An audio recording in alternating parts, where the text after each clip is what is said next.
ওই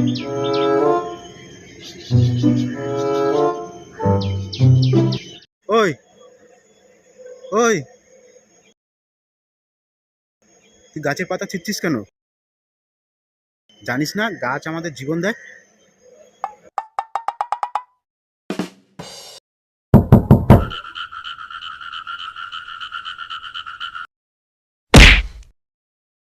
কি করছিস এটা?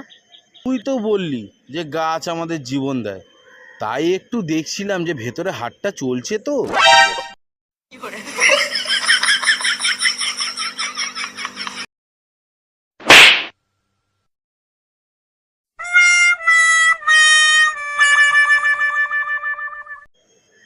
বোকা চন্দ! আমি আবার কি ভুল বললাম? No, no, no, no.